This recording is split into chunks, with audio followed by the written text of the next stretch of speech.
romano, dice. Lut Sarai.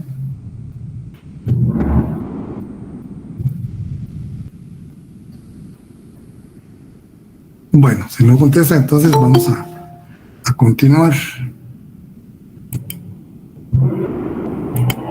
Buenas tardes, compañeros. Vamos a continuar con este interesante tema de bosquejo histórico, el derecho internacional privado. Como ustedes han visto, la importancia de la evolución histórica del derecho internacional privado es que vemos cómo fueron naciendo todos estos principios que hemos estado viendo nosotros. Imagínense ustedes, hoy por hoy contamos con una unidad internacional de pesos y medidas, un precio referente de las y relación de las monedas del mundo. Podemos constatar el valor del quetzal en el mundo, como nuestras medidas, ¿verdad?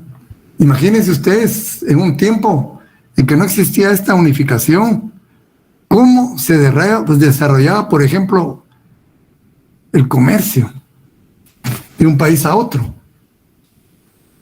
¿Cómo se puede desarrollar el comercio? Se va un puñado de monedas de mi país, ¿cuánto podían valer por las monedas del otro?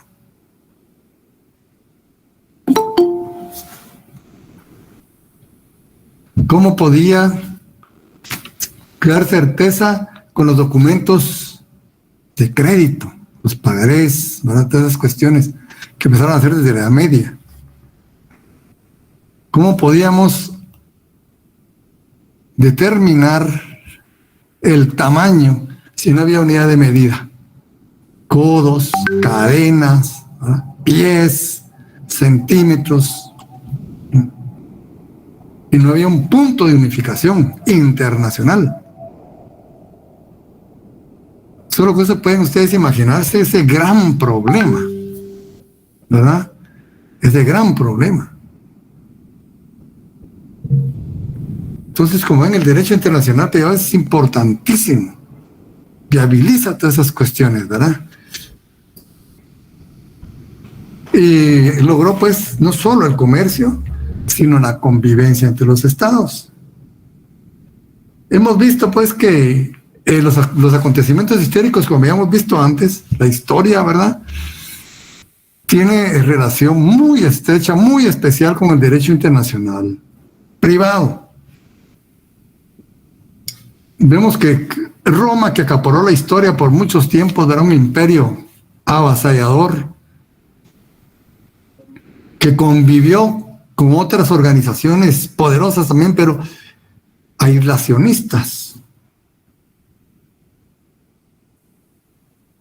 como el Lejano Oriente, les decía, ¿verdad?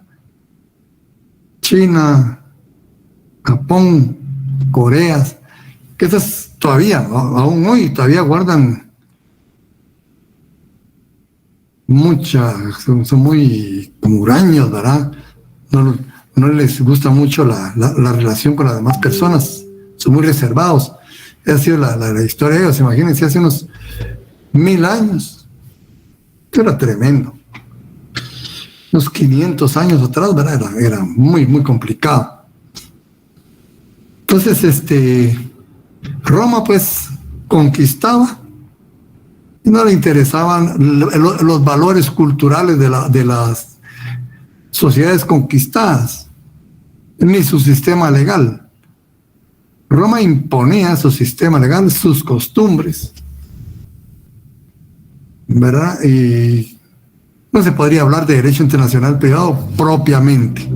Sin embargo, como ya vimos, los primeros estudios científicos del derecho internacional privado inician sobre la base del derecho romano. Principalmente el digesto, ¿verdad? Lo analizaban, lo interpretaban, glosaban el sistema romano y sus artículos, ¿verdad? Como hacen ello, sacaban los principios generales que podían aplicarse al aparente conflicto de leyes en el espacio, ¿verdad? Entonces, cuando cae el Imperio Romano, empiezan a surgir ya soberanías, diferentes soberanías, ¿verdad? Bajo la forma de reinados, ducados, estados, ¿verdad? Señoríos, principados, etcétera, ¿verdad? Que obligados, bajo la necesidad natural de relacionarse, no podían aislarse. Tenían que tener relaciones entre ellos, no solo a nivel de Estado, sino a nivel de personas, de súbditos, ¿verdad? Y receloso sea de la palabra soberanía, era una cuestión muy complicada. Empiezan a vivir pues estas diferentes unidades y empieza lo que se llama el medioevo o Edad Media. Como le digo, esta se divide en dos etapas respecto al derecho internacional privado. La primera etapa, donde va a predominar la personalidad absoluta del derecho. ¿Qué queremos decir con esto? Que el derecho se pega a la persona, como dicen los tratadistas, como una sombra al cuerpo, ¿verdad? Como la sombra del cuerpo.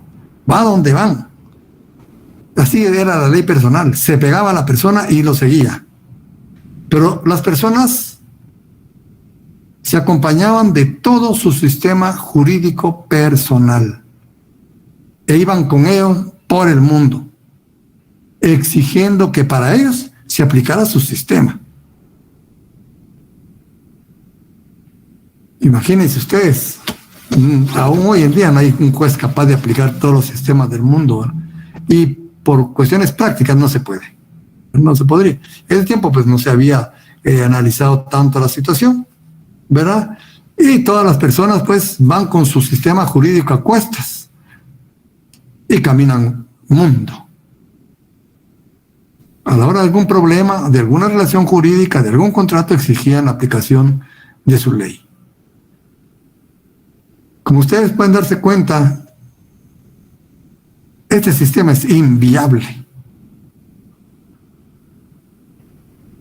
Es inviable, ¿verdad? No tiene posibilidad de subsistir mucho tiempo. Creó más problemas que soluciones. Porque decían, bueno, cuando dos personas de diferente nacionalidad contratan y las dos exigen el cumplimiento del sistema, ¿cuál hay que aplicar? Ahí está la gran dificultad. ¿Cuál hay que aplicar? Cuando son dos personas, cuando son tres, cuando son cuatro, y los cuatro de diferente nacionalidad, y todos exigen su sistema propio. ¿Cuál aplicar? No se pueden aplicar simultáneamente más de dos sistemas para una misma situación. Entonces vieron que este sistema era inviable, ¿no? En la vida práctica era imposible, ¿verdad? Que subsistiera. Entonces se empieza a exigir el cambio del método, ¿verdad? De aplicación. Y pasamos a la segunda etapa del medioevo respecto al derecho internacional privado. Y esta se pasa al otro extremo, la territorialidad absoluta del derecho.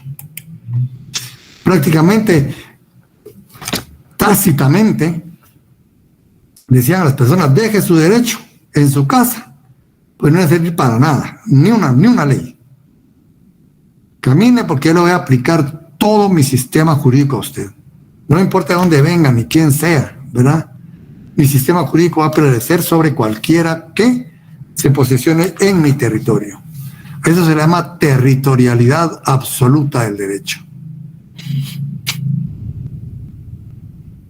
Aquí pues ya están confundiendo el tema propiedad que más tarde se va a ver, ¿verdad?, con el de soberanía. Entonces, tratan de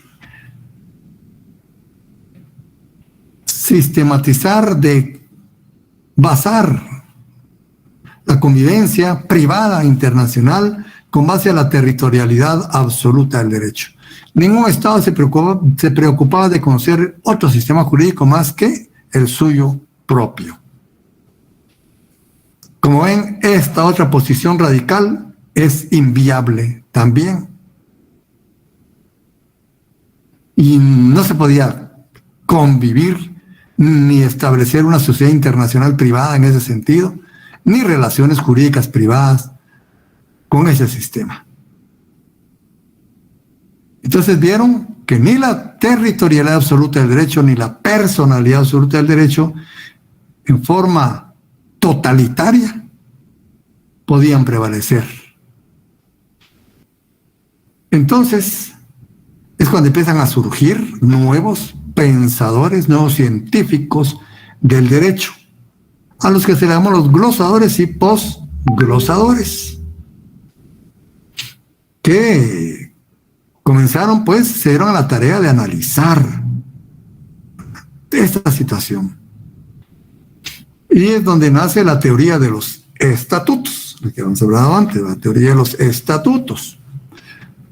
El ejemplo de los estatutos se puede poner con Italia. Imagínense Roma a Italia, es una diferencia enorme, ¿verdad? Entonces se vio que el territorio italiano quedó dividido en varias ciudades poderosas económicamente, ¿verdad?, y con un desarrollo, pues, social bastante grande para esa época, ¿verdad?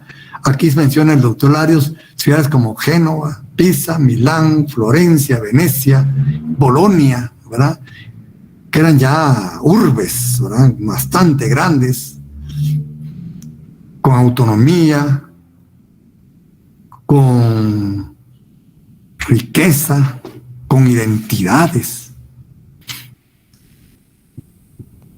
Cada una de ellas, pues, adquirió soberanía frente a las demás. Pero aquí se dio una situación muy especial, porque Italia era Italia y sus ciudades eran diferentes, pero eran ciudades muy poderosas. Entonces eran tan poderosas que tenían sus propios sistemas económicos, sociales y jurídicos. Ahí viene el problema. Pero entonces se dio esta situación, ¿verdad? Estas ciudades tenían sus propios sistemas que les pertenecían a ellos. Pero a la par existía, y no porque pertenecían a un territorio más general, ¿verdad?, que era Italia. Pues después viene la revolución, ¿verdad?, de Garibaldi y todo eso, pero ya ellos tenían una unidad. Entonces se vieron sometidos a dos tipos de leyes, los que denominan los estatutos y la ley. El estatuto van a ser los sistemas locales, los sistemas municipales, los sistemas particulares, aplicables dentro de cada gran ciudad, pero un territorio más reducido, ¿verdad?, en cuanto a su vigencia espacial de aplicación. Su vigencia espacial de aplicación se reducía a la ciudad, ¿verdad? Bolonia, Pisa, Génova, todas esas. ¿Frente a quién? A otro sistema, la ley, ¿verdad?, que era general para todos sus territorios. Y era pues la ley italiana, ¿verdad? Esta duplicidad de ordenamientos jurídicos y la multiplicidad de estatutos, ¿verdad?, que ya habían ciudades muy grandes, ¿verdad?, se ven ya pues sometidos a una doble sistema jurídico. Entonces dice, ¿qué diferencia hay entre ellos? Ahí empieza, miren, que dicen, bueno, que los estatutos se aplican únicamente a un territorio local. Y se aplican a todos ahí. Mientras que la ley se aplica a todas las ciudades indistintamente, a todas las ciudades indistintamente.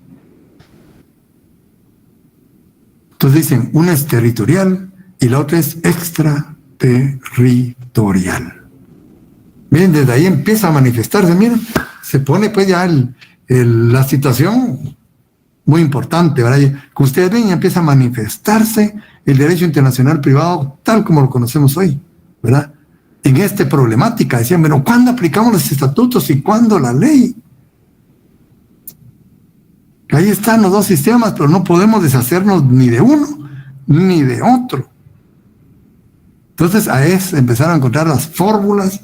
Ya vimos, dice, que la territorial absoluta no sirve. Ya vimos que la personalidad absoluta tampoco sirve. Entonces, tendremos que encontrar un punto, ¿no?, que permita la competencia privada internacional sobre la base de la certeza, seguridad jurídica y la resolución justa. Miren, entonces cuestiones fundamentales en el derecho internacional privado. Como yo le decía, si no es justa la solución, no es jurídica. No es jurídica.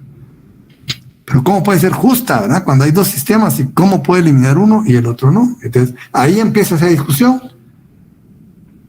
y empieza el planteamiento, ¿verdad?, de las escuelas. Y es donde nacen las diferentes escuelas, analizando esa situación, glosando el derecho romano, ahora analizando los estatutos y analizando las instituciones jurídicas y las relaciones jurídicas.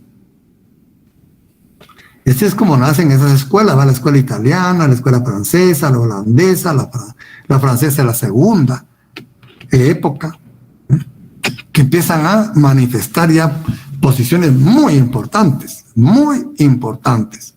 frente a esa necesidad. Como no es un capricho, es una necesidad de resolver esos problemas.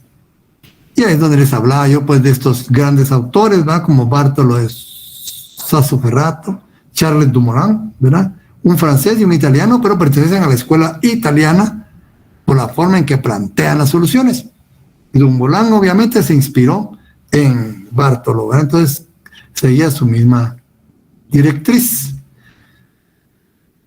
Bartolo, que es tal vez uno de los teóricos más grandes que tiene el derecho internacional privado, porque él dio como la base, ¿verdad?, de cómo se debe razonarse el derecho. Él dijo, no pueden, ¿verdad?, procederse en el derecho internacional privado, no puede procederse a resolver las situaciones por reglas generales. Nos damos cuenta, dice, que una relación jurídica puede subdividirse, diseccionarse. Para los médicos, ¿verdad?, nosotros miramos un cuerpo y ahí se acabó. Pero llega un médico y lo disecciona. Un médico encuentra cantidad de cuestiones especiales en un cuerpo, ¿verdad? Porque lo está diseccionando, lo está subdividiendo. Y cada parte pues tiene su función muy especial. Tiene su propia forma de funcionar, su propio mecanismo. Igual es una relación jurídica. La relación jurídica en sí es una, pero se puede subdividir. Y eso fue el gran descubrimiento de Bartolo. Dijo, no pueden haber reglas generales para el derecho internacional privado. Tenemos primero que analizar la situación y ver que una relación jurídica o una institución jurídica puede diseccionarse. Entonces yo les ponía el ejemplo de una compraventa, ¿verdad?, entre personas de diferente nacionalidad. Bueno, nosotros como abogados vemos una compraventa y se acabó.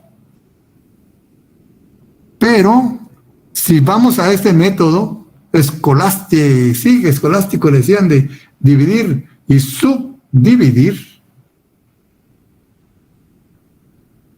¿verdad? Decían los contratos, por ejemplo, dice. En primer lugar, hay que analizar la capacidad de las partes. La capacidad de las partes.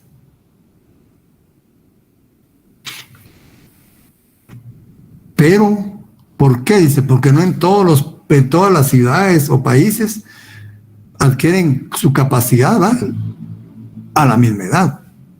¿Quiénes pueden o quiénes no pueden? En aquel tiempo, ¿quiénes podían y quiénes no podían? No lo sabemos, ¿verdad? Había que hacer una investigación. Pero claro que había un mínimo, ¿verdad?, de edad o de condición social para tener una capacidad plena para contratar. Entonces dice, bueno, existe la capacidad. En un contrato de compraventa existe también la forma. Pero la forma, dice, no sé, el problema internacional privado de la forma no se va a resolver con la misma naturaleza de normas que con la capacidad. Si son diferentes, son de diferente naturaleza, ¿verdad? El estatuto personal que la forma del contrato. Están en dos estamentos diferentes. Pero también el bien. Si el bien no se encuentra en este lugar, o se encuentra en un lugar reservado para ciertas personas, hay otra familia de normas que se encargará de esa situación. Entonces, decía él, el derecho internacional privado no puede ser reglas generales, tenemos que distinguir y subdistinguir, diseccionar una relación jurídica a sus partes mínimas. Y cada parte va a responder a una determinada naturaleza de normas. Entonces dice, si es la capacidad, me estoy refiriendo a la persona en sí misma. Entonces, ¿cómo puedo yo detener el estatuto personal? Ya viene toda esa situación que se da, ¿verdad? ¿Cómo puede determinarse el estatuto personal? Dice, el estatuto personal puede aplicarse a la persona en sí misma. ¿A quién le interesa? ¿Quién le otorga esa capacidad? Dice él, la sociedad en la que vive. Entonces debe aplicarse la ley personal, dice él. Y puede que salga de su territorio, sigue aplicándole su ley personal, no la puede perder. Entonces, en un momento determinado, el estatuto personal, las normas que gobiernan al estatuto personal se convierten en extraterritoriales. Y la forma, dice, ¿a quién le interesa la forma? ¿Quién debe gobernar la forma de un contrato? ¿A quién le interesa? Dice, la sociedad, al Estado, en donde se está otorgando, en la que se encuentran los otorgantes, nada más. Entonces dice, la forma debe regirse de acuerdo al lugar en que se otorga. Locus regin actum, por eso está en latín, ¿verdad? Pero el bien, ese ya tiene que responder a otra naturaleza de normas. El bien ya no puede regirse por la ley, por el estatuto personal, ni por la forma. El bien en sí mismo debe y se gobierna por otra familia de normas. ¿A quién le interesa la situación del bien? Al lugar en donde se encuentra. Ese lugar es un territorio determinado, bajo una soberanía determinada. Entonces dice él, los bienes deben regirse de acuerdo al lugar en donde se encuentran. Lex rei citi. ¿Se dan cuenta? Como por ir diseccionando te vamos resolviendo cada problema en particular. Ese fue el gran aporte que dio. Y miren, hasta nuestros días continúa vigente ese gran aporte que dio este gran pensador, ¿verdad? Del siglo XII. Imagínense. como ustedes ven, el derecho internacional privado no es tan jovencito, ¿verdad? Ya tiene su tiempo. Entonces, eso de diseccionar, distinguir y subdistinguir, ¿verdad?, es muy importante, ¿verdad? Entonces dice la ley, ¿verdad?, personal acompaña a la persona. En un momento determinado puede ser extraterritorial. La forma de los contratos que se hace, que es de la ley del lugar en que se otorgan, es territorial. Se dan cuenta, ya empiezan a ver esos estatutos, ¿verdad? Y dentro de esa misma escuela de francés, Charles Dumoulin, ve el aporte importantísimo que dio es otro principio más que aún hoy se respeta en el ámbito internacional, ¿verdad? Aún hoy se respeta en el ámbito internacional, que es autonomía de la voluntad. Autonomía de la voluntad.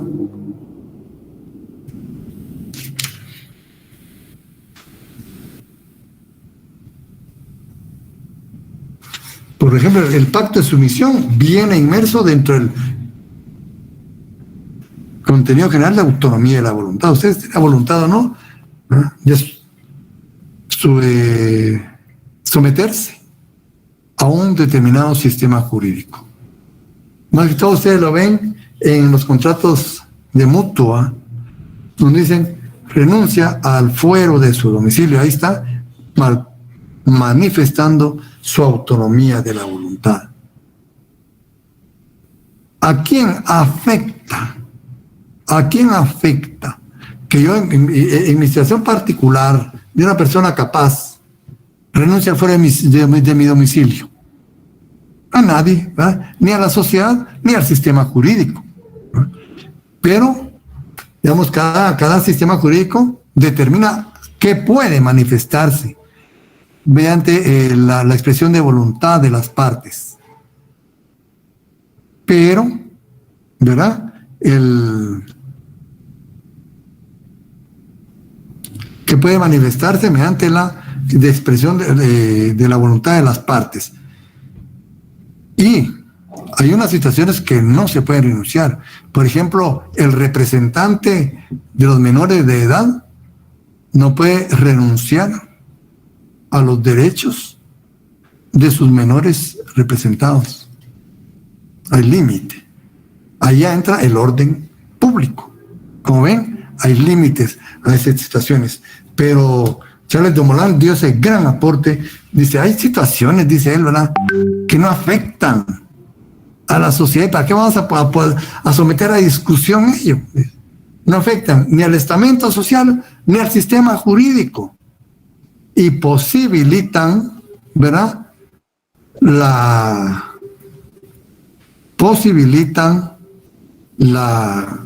convivencia entre personas de diferente nacionalidad, proporcionan agilidad, ¿verdad?, las relaciones jurídicas, o sea, tiene muchas ventajas. Dice aquí el doctor Larios, Dumoulin sigue en esencia a Bartolo, aunque dio más importancia a la territorialidad. Bartolo fue un poco más visionario en ese tiempo, ¿verdad? Le dio tanto peso a una como a otra. Eran importantes para resolver el problema. Dumoulin, acuérdense ustedes que era francés. Los franceses son los padres del derecho administrativo. Son muy celosos, ¿verdad?, de su territorio. Ellos, como ustedes sabrán, para el estatuto personal, siguen la teoría de la nacionalidad, la corriente de la nacionalidad. Imagínense, son muy, como que dice, aprensivos, ¿verdad? Y él, como todo francés, ¿verdad?, como buen francés, dijo, bueno, lo más importante, lo que prevalece, dice, es la territorialidad de las normas, ¿verdad? Sin embargo, dice, hay ciertas situaciones que pueden dejarse a la potestad de la voluntad de las personas. Y la manifestación de esa voluntad no afecta ni al sistema jurídico ni al estamento social. Y es cierto, pues, como yo decía, renunciar afuera de mi domicilio no le afecta a nadie, ¿verdad? Es una manifestación de voluntad. Entonces ya viene autonomía de la voluntad, ¿verdad? Posteriormente viene ya la escuela francesa, ¿verdad? Código Dumoulin es de la escuela italiana porque continúa con los postulados de Bartolo, agregándole, ¿verdad?, la autonomía de la voluntad y discutiendo un poco, ¿verdad?, que mejor prevalezcan los estatutos territoriales, ¿verdad? Entonces, en la escuela francesa de la primera época, dice, su máximo exponente fue Bertrand d'Argentré. Bien, estamos hablando de 1519, 1590. Su idea fundamental fue que los estatutos son territoriales también, ¿verdad?, francés, lo cual caracterizó en cierto modo caracteriza, ¿verdad?, a los franceses. Para él todos los estatutos son reales, ¿verdad?, y excepcionalmente personales. O sea, la excepción a la regla era el estatuto personal. También pues viene a confundir soberanía con propiedad. Y algo que contradijo mucho a la escuela italiana es que él decía que para el derecho internacional privado, para solucionar estos problemas, ¿verdad?, en aquel tiempo no tenía ese nombre, ¿verdad?, para solucionar estos problemas había que elaborar pocas normas de carácter general. Cuando ya, como yo les expliqué, Bartolo había demostrado que eso era impráctico, ¿verdad? Entonces, surge ya en el siglo XV la escuela holandesa. La escuela holandesa, dice, en general siguieron a la escuela francesa, ¿sí?, e innovaron dos aspectos, ¿verdad?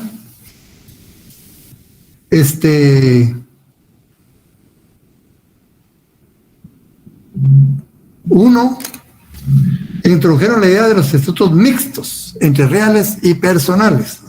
Bueno, hay unos que no son puramente reales ni puramente personales. Pero su aporte, para mí el más importante, es que introducen a esta rama del derecho otro tema muy importante, que es el de la cortesía o comitas gentium, ¿verdad?, del derecho internacional. ¿Qué quiere decir esto? Y ahí vamos a explicar. Nos estamos acordando de los estatutos reales y personales. Ellos no se preocuparon mucho, ¿verdad? Por esto sí nos dijeron, bueno, si los estados van a aplicar ley extranjera, ¿verdad?, si los estados van a aplicar ley extranjera, como son totalmente soberanos, y de hecho se puede aplicar únicamente por cortesía internacional. Miren qué importante. Dijeron, bueno, sí se puede aplicar, y no vamos a afectar la soberanía, porque el Estado lo hace por cortesía, porque quiere, ¿verdad?, simplemente, por convivencia, ¿verdad?, por convivir. Entonces dijeron, va a aplicarlo únicamente por cortesía internacional. No hay obligación. El Estado, como soberano, puede o no aplicar, en atención a su propio y particular interés, normas de derecho internacional privado. Entonces ellos introdujeron la cortesía internacional o comitas gentium. Esto prevaleció, fíjense ustedes, tanto así que hasta hace poco prevaleció en el sistema del derecho internacional privado anglosajón. Hasta hace muy poco, imagínense, desde hace tiempo. O sea, la influencia que tuvo este aporte. Porque entonces ahí salvaban totalmente el tema de la soberanía, ¿verdad? Quedaba resuelto el problema de la soberanía. Pero algo muy importante, y esto también es de subrayar, y eso no lo tiene el doctor Larios puesto acá, ¿verdad? Pero vamos, yo creo que más adelante lo tiene, pero ya lo vamos a decir hoy, ¿verdad? Que este principio de la cortesía internacional se basaba en otro principio fundamental, que era como quien dice la otra cara de la moneda. Decía, vamos a aplicar la cortesía internacional basada en otro principio muy importante, la reciprocidad. Reciprocidad es importantísimo. Sin reciprocidad no hay cortesía. Yo voy a aplicar sus leyes, ¿verdad? Pero cuando a mí me toque, usted también aplica las mías. Usted es un Estado soberano, pero ¿verdad?, que tenga voluntad de aplicar parte de mi sistema jurídico cuando el caso lo amerite. Miren qué importante, qué avances tan importantes, ¿verdad? Entonces, cortesía, reciprocidad. Dos temas importantísimos, ¿verdad? Si no hay reciprocidad, no hay cortesía. Y viene la escuela francesa de la segunda época. Aquí dice, todos los estatutos son personales o reales. Entonces, aceptan la idea de dos tipos de estatutos, reales y personales. El carácter personal, dice, o real de los estatutos se determina por su propio objeto. Fíjense qué importante, ¿qué objeto lleva? ¿Verdad? ¿Qué objeto lleva? Todos los estatutos son personales o reales. Dos, el carácter personal o real de los estatutos se determina por su propio objeto o por la intención del legislador. Así determinan ellos la naturaleza del estatuto, por su objeto o por la intención del legislador. Están aportando, como ven ustedes, ¿verdad?, principios científicos a esta rama del derecho. Y tres, son personales, dice, aquellos estatutos cuyo objeto es legislar el estado y capacidad de las personas. El estatuto personal, ¿verdad? Estos últimos pueden ser de carácter universal, entonces son extraterritoriales.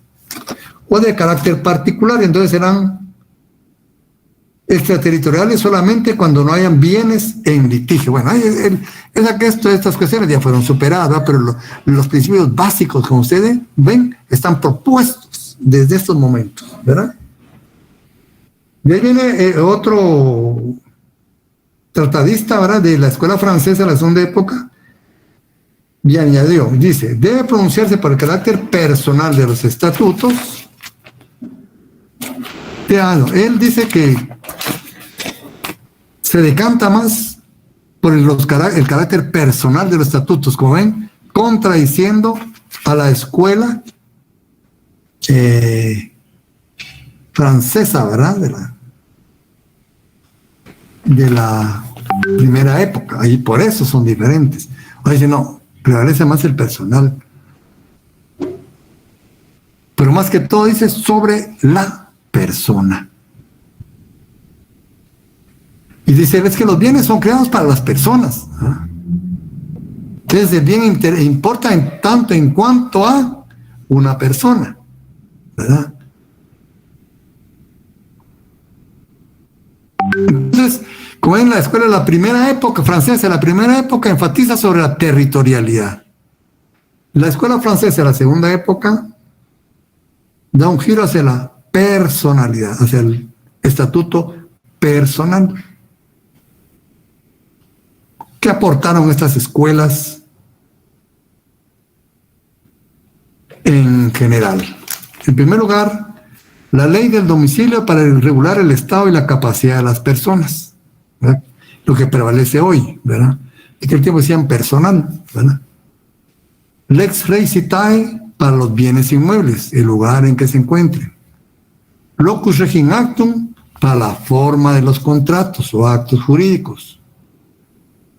Autonomía de la voluntad para el efecto, ¿ven? Para los efectos de los contratos. ¿Qué efectos quieren que tenga? Aquí podemos decidir nosotros, ¿verdad?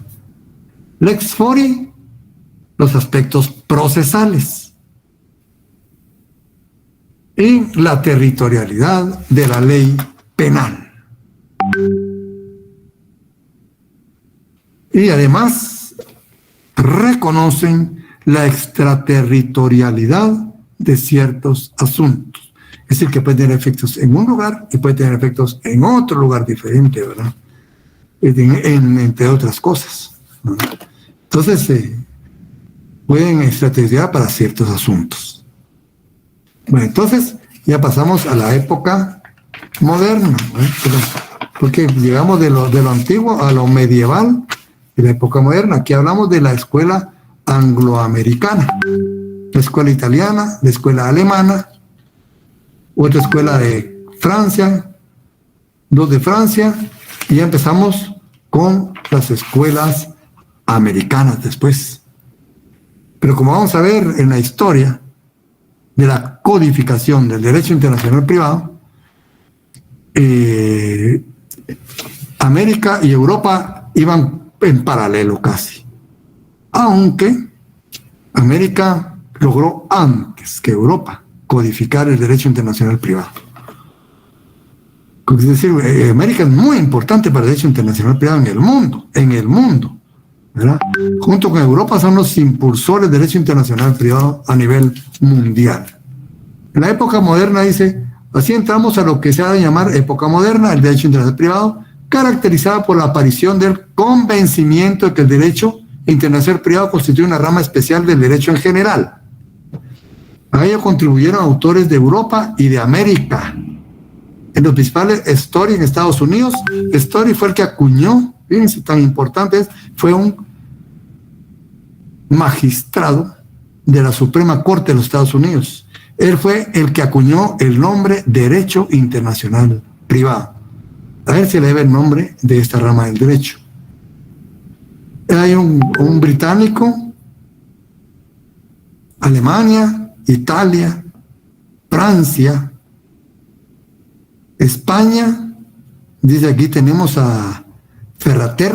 De él no tengo ni un libro de Ferrater. Italia también, y Alemania y América con Bustamante. Aunque América tiene muy buenos. Hay brasileños, hay uruguayos muy buenos, ¿verdad? Que también propusieron cuerpos jurídicos, ¿verdad? Equivalentes al Código de Derecho Internacional Privado. Muy buenos, trabajos muy excelentes. Están a partir de esta época que se encuentran los sistemas de solución. Aquí ya se establecen métodos, ¿verdad?, propios del derecho internacional privado, porque ya empiezan a establecerse sistemas de solución.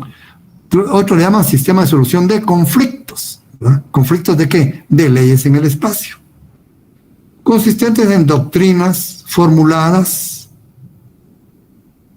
por los estudiosos, los cuales pueden aportar soluciones a todos los conflictos de leyes. Tenemos las siguientes escuelas, que esta es importante, esta es muy importante, ¿verdad? La escuela americana. Dice, los tribunales ingleses aplicaban solo las leyes inglesas, territorialidad, como ustedes ven, ¿verdad? Los ingleses participaban más de la territorialidad de las leyes, muy celosos de su soberanía, ¿verdad? Pues solo aplicaban las leyes inglesas a los conflictos de leyes. Bajo la influencia de la escuela holandesa, miren, aquí lo que les decía, introdujeron la idea del Comitium of Nations, ¿verdad? O sea, la cortesía. Ellos empiezan de la territorialidad a la cortesía. Y se están ahora dirigiendo a los derechos adquiridos. Miren cómo ha ido evolucionando. Hoy se está dirigiendo a los derechos adquiridos. Ya vienen 3 etapas: territorialidad, cortesía, derechos adquiridos. Como que dice, ya hay obligación, ¿verdad? Reconocimiento de derechos adquiridos. En Italia, dice, la escuela italiana moderna sostiene que las leyes son personales y por consiguiente siguen y acompañan a la persona. La ley aplicable en caso de conflictos es la ley personal, que se considera ser de la nacionalidad, ni siquiera el domicilio, miren ustedes, y rige la capacidad, el Estado, los bienes pertenecientes a esas personas, los actos jurídicos de esas personas. Convienen en que algunas excepciones sufren el principio de nacionalidad, con excepciones, ¿verdad? No es químicamente pura, sino que admite excepciones a la regla. Había que analizar esa escuela al dedillo, ¿va? Para ver cuáles son, pero en términos generales, así es. Viene de la escuela alemana con Savigny, ¿verdad? Savigny hace el planteamiento siguiente: las reglas están destinadas a regir las relaciones de derecho. ¿Cuáles son sus límites territoriales? ¿Qué relaciones están sometidas? El derecho positivo es tributario de la educación, la cultura, el clima, la psicología, etc. Este es un aporte muy importante, ¿va ustedes? ¿Por qué? Porque Savigny reconoce que el derecho es un producto cultural. Eso es importante tenerlo presente, ¿verdad? La educación, la filosofía, las reglas de derecho positivo pueden dirigirse a las personas en sí mismas o a las relaciones de derecho. ¿Sí? A las personas, ¿verdad? Porque su estado de capacidad, a las relaciones de derecho, la contratación, por decirles algo, las relaciones de familia, ¿verdad? El patrimonio de la persona, las sucesiones, ¿verdad? Las obligaciones, todo esto, ¿verdad? Entonces pueden ir dirigidas a las personas en sí mismas o a sus relaciones.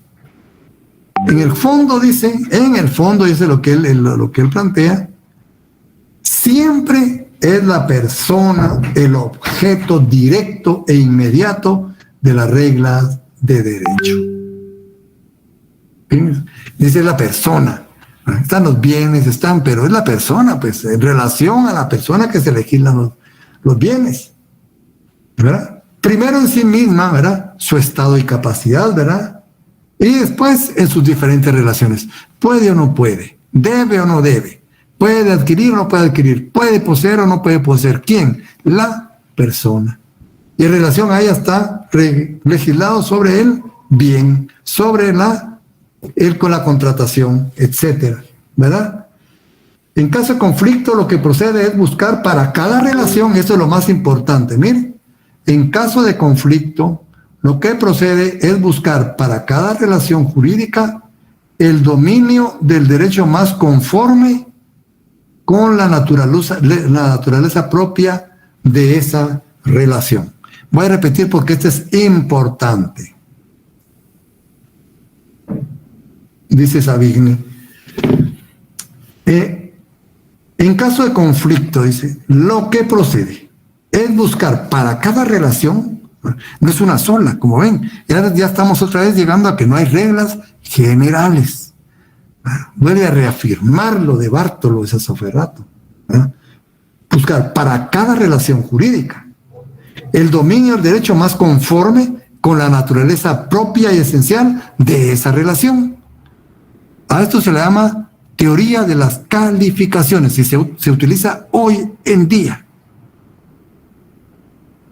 O calificación, aquí está calificando, ¿verdad? Preguntándose, ¿cuál es el dominio jurídico al que pertenece por su propia naturaleza? ¿La relación jurídica de mérito? Lo lógico es, dice él, que sí, se trata de la persona misma, podrá aplicarse el derecho positivo precedente a su domicilio. Bien, allá está un cúmulo, una naturaleza de normas.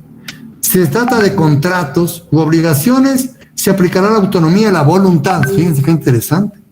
Y el lugar donde se cumplirá para contratar. Aparte, ya hablamos de la capacidad, dice su domicilio, pero ahora el contrato en sí, la autonomía del contrato toma derecho, puedes a contratar o no, ¿verdad? Pero vienen otras cuestiones, ¿verdad? Si se trata de contrato de obligaciones, si aplicará autonomía de la voluntad y el lugar donde se cumplirá. Y el lugar donde se cumplirá. Finalmente se trata de bienes, el lugar de su situación o el domicilio del propietario. Miren, ya le van dando ya más forma, ¿verdad? Todas las ideas que veníamos arrastrando. En resumen, la idea y guía fundamental es la naturaleza de la relación jurídica. Eso es lo importante, miren ustedes, eso es lo fundamental, lo toral de esta teoría. La naturaleza de la relación jurídica.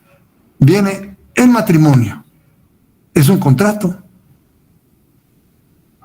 Es una institución de carácter económico, una institución de carácter civil, una institución de carácter social. Esa es la específica naturaleza. Y venimos, pues esto puede dar resultados muy diferentes, ¿verdad? Entonces, ¿qué buscan? ¿Hasta dónde aterriza esta escuela de Savigny? Lo que hay que buscar, lo fundamental, es determinar la naturaleza de la relación jurídica. Y dice, Savigny ha tenido gran influencia en América, ustedes van a ver que sí, van a ver cómo plantea América, y también en Europa es. El principio absoluto de la territorial ley y lo sustituye por la comunidad del derecho como punto central para la solución de conflictos. Algunos autores opinan que lo que introdujo en la doctrina de Savigny fue un método de solución de conflictos, como ya le habíamos dicho, ¿verdad? Introdujo que hoy en día se conoce como el nombre de puntos de conexión de la norma de conflicto. Interesante, fíjense. Este establece el aporte más grande que tuvo. Miren, ¿qué aporte más grande tuvo Savigny? En primer lugar, ¿verdad? Establecer, aceptar y reconocer que el derecho es un producto cultural. Posteriormente,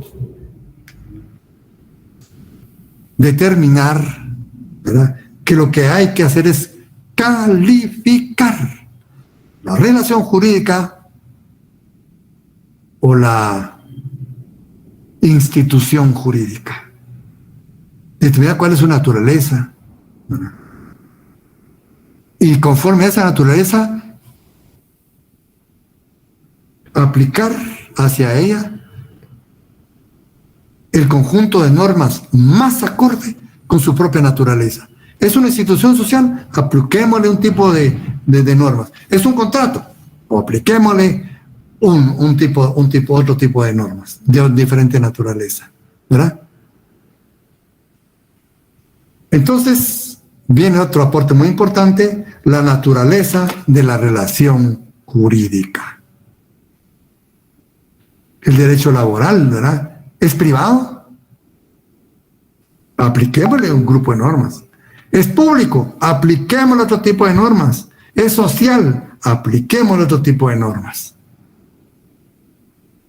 Eso es lo importante, ¿mire? Determinar la naturaleza de la relación jurídica. ¿Cómo determinamos la naturaleza de la relación jurídica?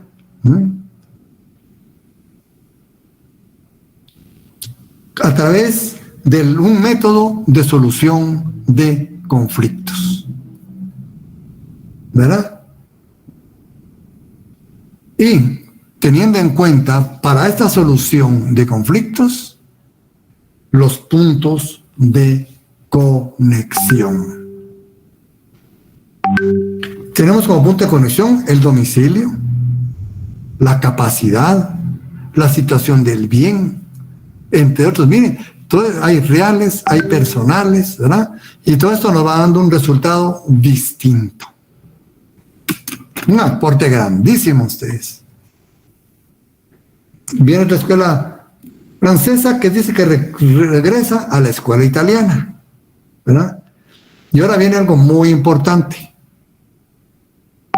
La escuela de Bustamante, ¿verdad?, o doctrina de la Habana. Bustamante, pues, no fue el único, como les digo. Hay pensadores muy importantes para para América, ¿verdad? Ahorita he olvidado los nombres, se los vamos a, en otras clases vamos a estar. Un apellido Pereira en Brasil, hay un argentino, ¿verdad? En aquel tiempo, pero ahora hay nuevos también, hay muy buenos, ¿verdad? Nuevos.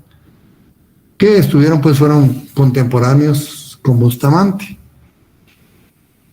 Y los grandes magistrados de la Suprema Corte de los Estados Unidos, personas ilustradísimas ustedes. Esas personas acuñaron principios del derecho, de valor universal, en sus resoluciones. Entonces, Bustamante fue un personaje muy especial, ustedes. Él nació en Cuba.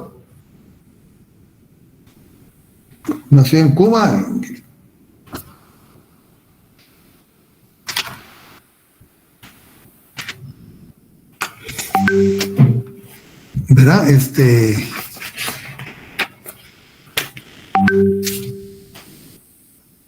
En 1865 terminaba la Guerra Civil de los Estados Unidos.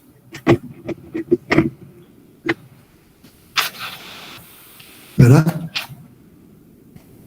El año que asesinaron a Abraham Lincoln. Desde 1865, del siglo XIX,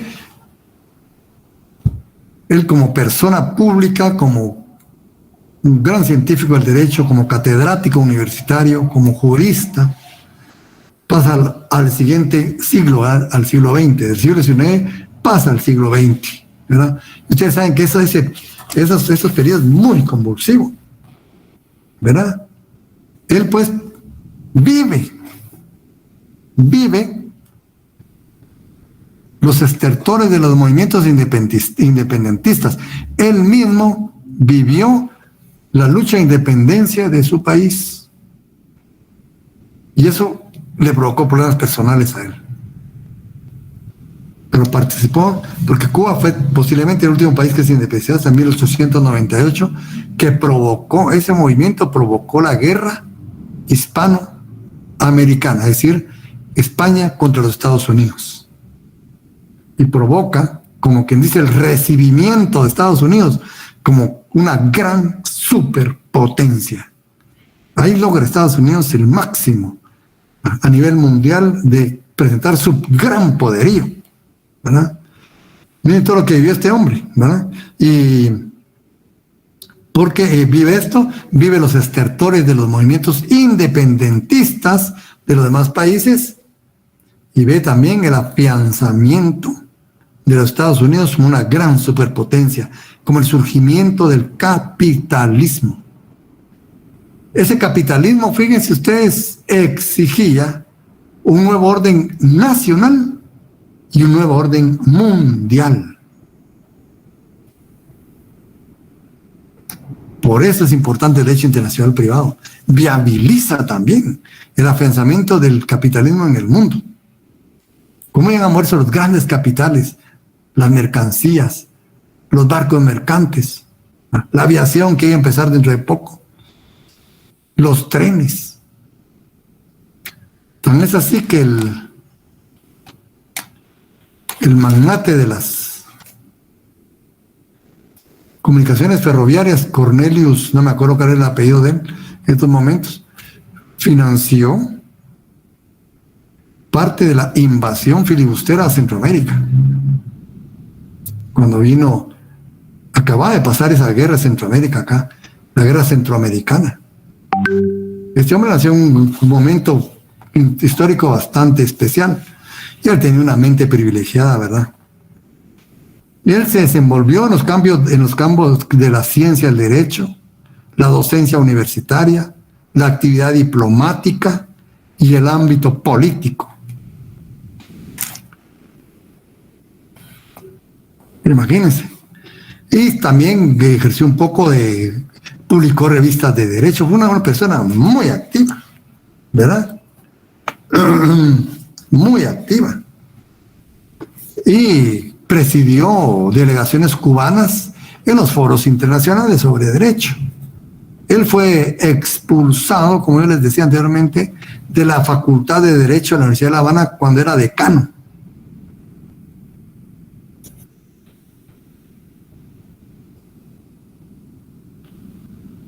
Por una cláusula Platt. Bueno, ustedes saben cuando hablan historia, qué fue la cláusula Platt en la Constitución de los Estados de Cuba, de la independencia de Cuba. Ahí de Estados Unidos, le voy a hablar en un término muy corriente, se metió en la Constitución política, en la Constitución de Cuba. En una cláusula, la cláusula Platt, que propuso un senador de los Estados Unidos, diciendo que Cuba no estaba preparada para autogobernarse y que Estados Unidos se prestaba para impulsar los primeros años, ¿verdad?, políticos de la independencia de Cuba, sin interés alguno, así pusieron, sin interés alguno, pero se adueñaron del movimiento. Incluso Guantánamo todavía es reflejo de eso, dice. La región de Guantánamo que existe hoy en día, bajo control norteamericano. Bajo control norteamericano. Entonces, esta fue pues la vida de Sánchez Bustamante, y dentro de esto pues está la creación del proyecto del Código de Derecho Internacional Privado. Bajo ese cúmulo, ¿verdad?, de situaciones, ¿no? Empieza él crea él, ¿verdad?, la Escuela de La Habana, como hace sus estudios, a sus observaciones. Como digo, una persona con una mente muy, ¿verdad?, muy abierta a ustedes. Fue amigo, ¿verdad?, de José Matos Pacheco. Fueron amigos. Entonces dice que se hace esas preguntas con el doctor Larios. ¿Por qué se aplican las leyes extranjeras en territorio que no son aquellos para los cuales fueron emitidas? Es que esa es la primera pregunta, ¿verdad? Y la que nos hacemos siempre. ¿Por qué se aplican?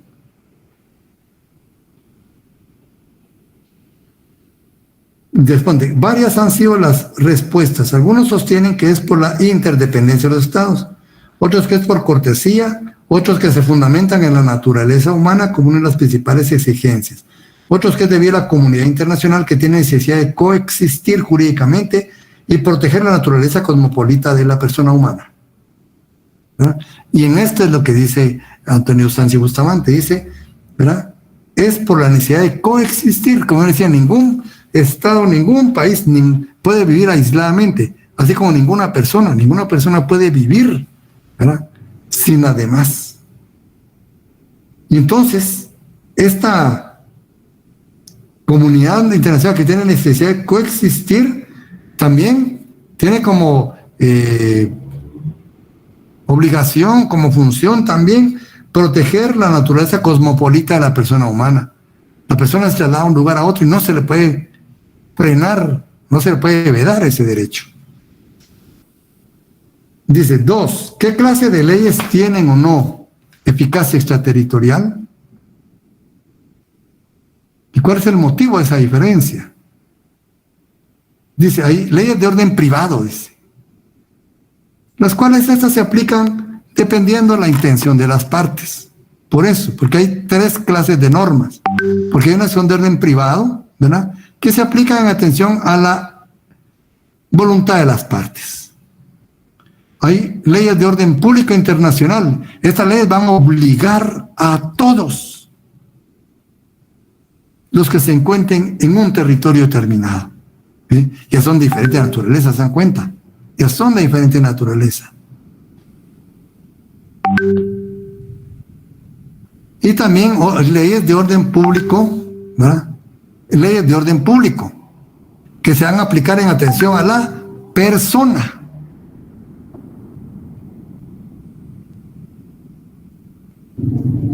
¿Verdad? Que se van a aplicar en atención. Aquí le faltó al doctor Larios la ley de orden público. Hay público internacional y orden público únicamente. El orden público van a regir al estamento social, la familia, la persona, las relaciones de familia, las sucesiones.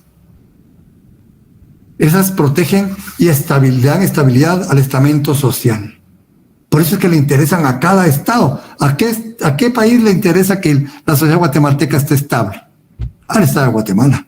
Y elegirla para ello, ¿verdad? En atención a la persona. Eso le saltó aquí al doctor Larios. 3. ¿Qué instituciones o relaciones jurídicas corresponden a cada uno de estos grupos? Al orden privado pertenece la autonomía de las voluntades, los contratos, entre otras. Al orden público interno, ese es el otro, ¿verdad? Este es el orden público internacional y el orden público interno, perdón, las que van dirigidas a la persona. El orden público interno pertenece en el Estado, como ven, la capacidad, la familia, las sucesiones. Algunas leyes penales dice como la que castiga la traición, ¿sí? ¿Verdad? La traición a la patria, se pega a la persona y lo sigue donde va. Y al orden, ese es el orden público interno. Y al orden público internacional pertenece el derecho político, el derecho constitucional, el derecho administrativo, el derecho penal, el derecho procesal, la moral, las buenas costumbres. Estas se van a aplicar a todos los que se encuentren en el territorio nacional. ¿Se dan cuenta qué importante esa distinción que hace Antonio Sánchez? Él fundamenta por qué hay normas de carácter extraterritorial. Por su propia naturaleza. Y elabora el Código de Derecho Internacional Privado. Y el Código de Derecho Internacional Privado, que les había dicho que leyeran el artículo 3, que lo analizaran, dice: para el ejercicio de los derechos civiles y para el goce de las garantías individuales, las leyes y reglas vigentes en cada estado contratante se estiman divididas en las 3 clases siguientes, lo que aquí dijo el doctor Sánchez de Bustamante. 1. Las que se aplican a las personas en razón de su domicilio o de su nacionalidad. Y las siguen, aunque se trasladen a otro país. Chacas que se nos pegan. Esas son las que en un momento determinado pueden ser las extraterritoriales, porque se nos pegan a nosotros y se van con nosotros, ¿verdad? Y las siguen, aunque se trasladen a otro país, denominadas personales o de orden público interno. Estas le interesan al Estado en razón de su estamento social, ¿verdad? 2, dice, las que obligan por igual a cuantos residen en el territorio. Aquí yo no encuentro muy esta parte, residen, ¿va? Porque la residencia es un estatus migratorio, ¿verdad? Pero no solo a los que tienen estatus migratorio se les aplican, se le aplican a cualquiera. Entonces esa palabra residen sí está mal empleada, ¿verdad? Es decir, las que obligan por igual a cuantos se encuentren, no importa en qué situación, ¿verdad?, en el territorio nacional, ¿verdad?, sean o no nacionales, pero no se encuentren acá, ¿verdad?, denominadas territoriales, locales o de orden público internacional. Aquellas son de orden público interno, estas de orden público internacional. Las que se aplican por igual a todos, código penal, código tributario, por decirles algo. Esas se aplican por igual, ¿verdad? Y las últimas son solo esas 3 naturalezas, ¿verdad? Las que se aplican en atención a la persona, las que se aplican a todos en un territorio y las que se aplican solamente mediante la expresión, interpretación o presunción, fíjense, de la voluntad de las partes o de alguna de ellas, que se llaman voluntarias o de orden privado. Aquí está encerrado lo que es la autonomía de la voluntad.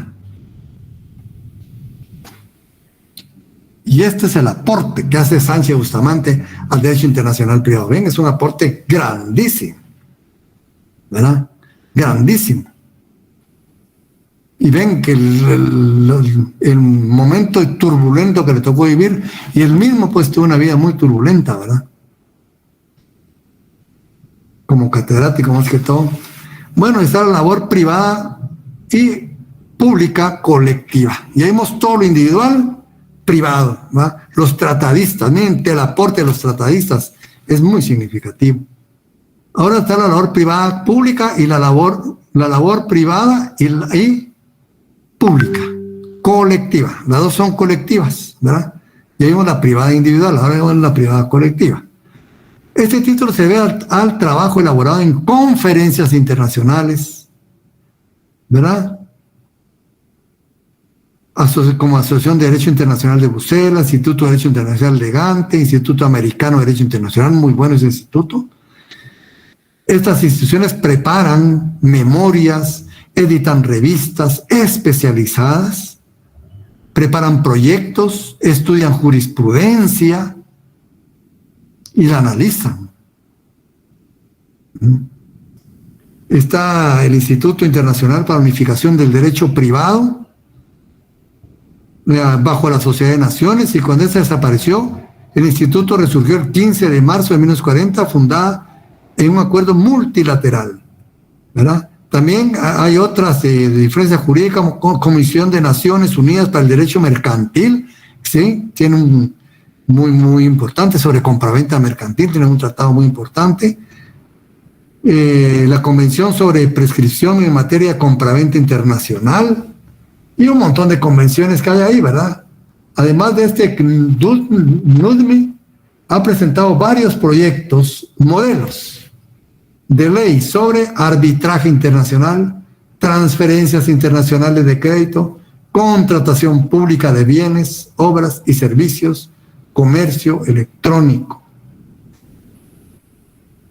También la labor privada colectiva, aquí no está, tenemos a la Cámara de Comercio Internacional, CCCI, fundada en 1919. Ha aportado bastante también la Cámara de Comercio Internacional. Ahí tenemos los 5 terms. La Lex Mercatoria, en general, ¿verdad? Pertenece a esta Cámara de Comercio Internacional. Esa es una labor privada, ¿verdad? Colectiva. Y la labor privada pública, pues, como digo, estas conferencias internacionales, ¿verdad? Convenios sobre el transporte marítimo, protocolos sobre convenio de principios de materia de compraventa internacional, la que yo les decía, Convención de Naciones Unidas y un montón de convenciones de Naciones Unidas. Y está la labor gubernamental, labor gubernamental europea, tiene, y la labor gubernamental americana, con la propia de América, ¿verdad? El trabajo de los gobiernos, el tratado para establecer reglas uniformes de derecho internacional privado, conocido como Tratado de Lima, vital para nuestra historia de derecho internacional privado, 1878. Fíjense, nosotros empezamos antes que Europa. Europa empieza hasta 1893. Ya América había empezado de 1878 con este Tratado de Lima. Es para establecer reglas uniformes de derecho internacional privado. Los tratados de Montevideo 1898 que nacen, ¿verdad?, junto con el derecho internacional privado europeo. Paralelamente, Europa tenía sus propios trabajos, América tenía sus propios trabajos. Los tratados de Montevideo, muy importantes, sobre derecho civil, fíjese, internacional, sobre derecho penal internacional, sobre derecho comercial y sobre derecho procesal internacional, sobre derecho procesal, ¿verdad?, sobre propiedad literaria, sobre patentes de invención, ejercicio de profesiones liberales. Miren, grandísimo, ya del siglo XIX. América ya venía perfeccionando el derecho internacional privado. Esos están todavía vigentes. Tratados de Montevideo de 1939 y 40, miren, casi 40 años después, otras 2 etapas. En la primera se firmaron tratados sobre asilo y refugio. Aquí ya tienen carácter político, ¿verdad? Tratados sobre propiedad intelectual, que había unos anteriores, tal vez perfeccionado. Tratados sobre ejercicio de profesiones liberales, de derecho civil, y continúan, ¿verdad? Pero también en América tenemos otra vertiente, aparte esa importantísima, pero esta solo se aplica en el cono sur. Yo creo que México ya está como participando en esto, pero ¿verdad? Básicamente es el cono sur. Ahora, para todo el continente, se dieron unos trabajos muy importantes, como decía, a través primeramente de las conferencias internacionales americanas que empiezan en 1889-90. Ya les había hablado sobre el panamericanismo, ahora en la que Simón Bolívar convoca al Congreso de Panamá, a la celebración del Congreso de Panamá. En ese tiempo pertenecía a Colombia. En 1815, la Carta de Jamaica. Este Congreso se realiza hasta 1826. Miren ustedes cuánto tiempo. Y se escribe un tratado bellísimo, ustedes, sobre defensa común del continente y otros tópicos muy importantes, movilización de ejércitos y cosas bastante importantes.